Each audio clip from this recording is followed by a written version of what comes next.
Third round rules. Let's move on.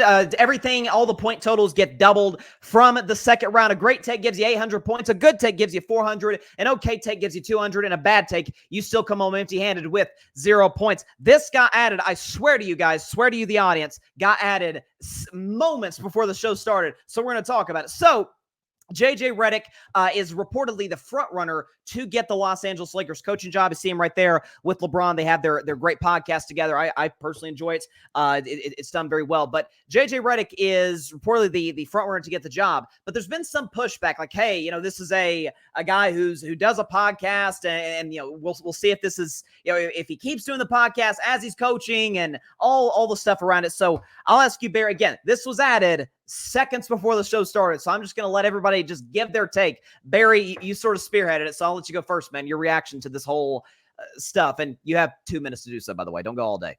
No, I won't. It won't take that long. I've never seen such foolish takes in my life from people that actually get paid to do this. Like, you had some guy, and I'm not even going to mention his name, some guy on a famous, popular ESPN basketball show says that a guy that has a podcast could be very cynical in the locker room of guys if he gets hired. Blah, blah, blah. Yet he has a podcast. The comedy writes itself. I don't understand what we're talking about here, Bryson. If JJ gets hired, he doesn't have time to do a podcast every week. He's a head coach of a basketball team. He has the hottest chair, maybe in sports, in regards to the high profile of that position. He has no time to be doing podcasts with Braun, to do his own old man in the three, whatever it is. He ain't got no time for that. He got time to prep, speak to the press because they're going to be all over his ass. It just doesn't make sense for people to even warrant having a conversation about him having a podcast. He wants to be a head coach because he wants to be a head coach, not because he wants to moonlight as a head coach and still do his podcast. It's the dumbest thing I've ever heard. That's it. Yeah. No, listen, there is irony to this. And listen, if you don't want to mention his name, that's fine. He is a former player. Let's just put it that way. A former player who does have his own show. And that's, and in fairness, this guy is retired, but at the same time, I do think it's not like JJ's going to be putting out 2 interviews a week with players when they're on the road. Hey, Joker, can you do this interview for me before the game tonight? Like, it's not going to be. Hey, bro, we just lost by 25. You mind getting on this podcast with me and talking about it? Like, what are we talking about here? That would be a bad look. That'd be I don't think he's going to drop it entirely, but it's not going to be close to his. He may save it for the offseason. That's fine. He may. Good take there by Barry. 700 points.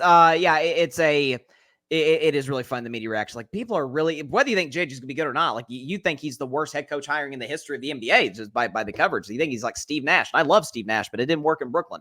But good take there by Barry.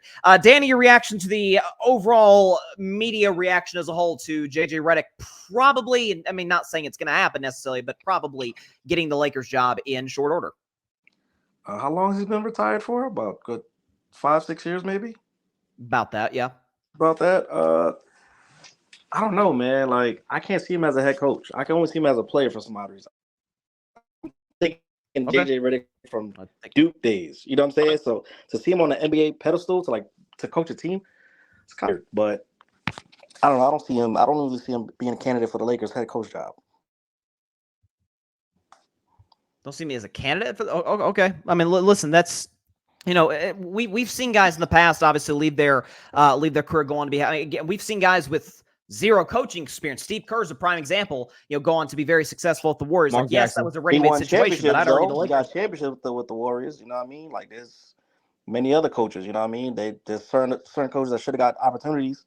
They only got one opportunity. You know what I mean? So it's oh. Yeah, well, I would say this to you, Danny, and we'll move on to the next contestant. If he's not the guy, then what retread coach are you going to hire? There is none. It's very skimp out there. Especially not Bud's gone. Yeah. Oh, gee, don't please. Yeah, but that's. I mean, I wouldn't have liked to hire, but he was the quote unquote best retread in theory.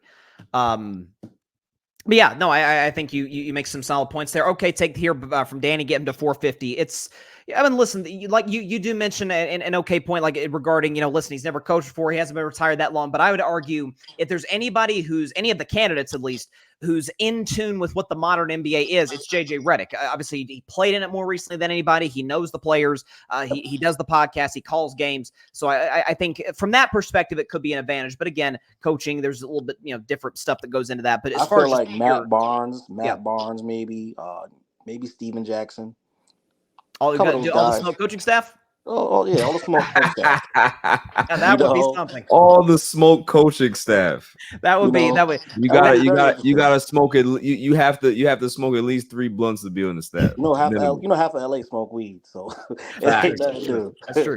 That's true. Now, I think Matt Barnes actually wouldn't be bad, to be honest. Matt Barnes, he's very intelligent. Yeah. I think you never know. I think he's real like thoroughbred. Like, you're not going to intimidate him. Like, he's going to tell you what it is.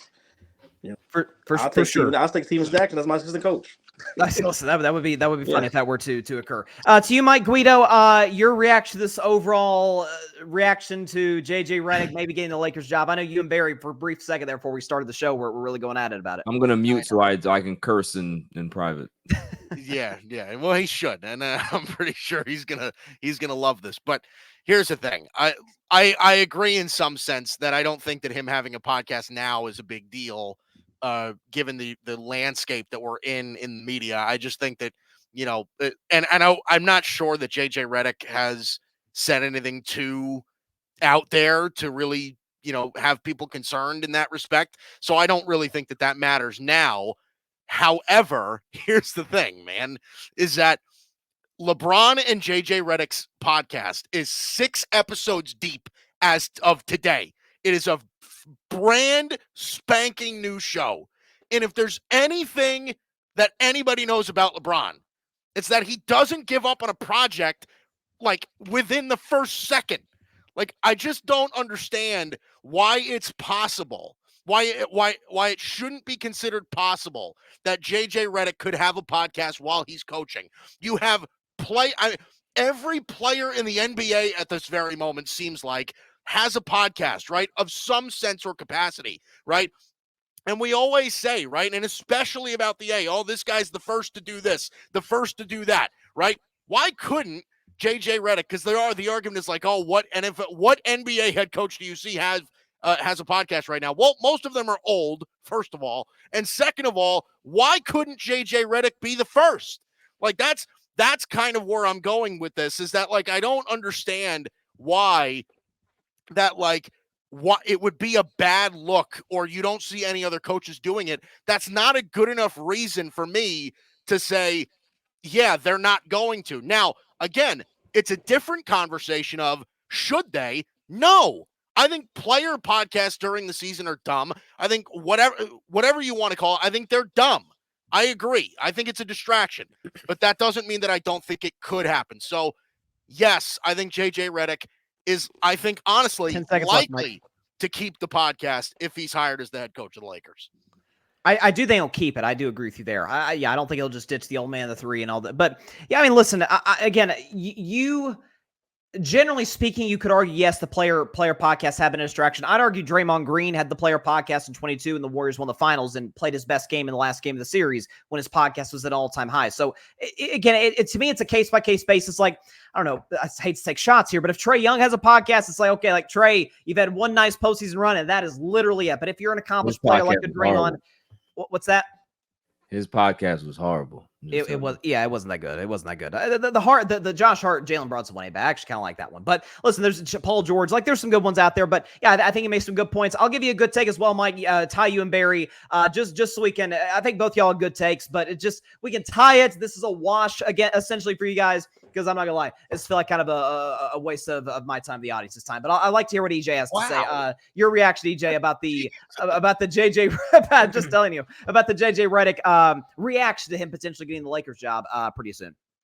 Yeah. So first, I'll hit on that. The coaching, him possibly being the coach, is an interesting one. I think that we've seen some players, Chauncey Billups, Steve Kerr was brought up. We've seen players, ex-players, come into coaching jobs do well. Obviously, Steve Kerr is probably the most accomplished ex-player to coach, in recent memory. But it's not a question of if I think that he's smart enough or has new innovative ideas. I think that he will. What I worry is if he's too connected with this generation of players, and how does that kind of cloud his coaching style and judgment on that front. Now with the podcast, if NFL teams can write in stuff about their quarterbacks having to put in so much bookwork, time in the playbook and stuff like that, they can easily write this into his contract. No podcast. Or the Lakers can go a route of, hey, let's make this podcast a kind of Hard Knock series with the Lakers, inside look for certain fans to get an inside look at what we're doing as an organization, as a team, bringing a new player. There's only, 15 players on a roster each week. Talk about what they're seeing, talk about what they need to get better at. I think that could be kind of cool and, an innovative idea and a new idea amongst a overwhelming amount of podcasts that has been talked about from NBA players in these past 3 years that have just popped up. This would be a new idea, and it can also sell, some type of membership for Lakers fans that get the inside look at that.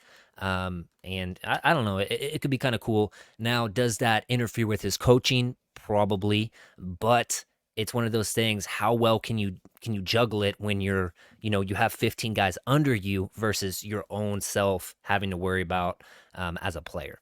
So that's my 2 cents in the whole thing. I'm not gonna lie to you, Jay. You're kind of on fire today. That's another great take, man. I'm giving you another great take. Get you to 1,200 points.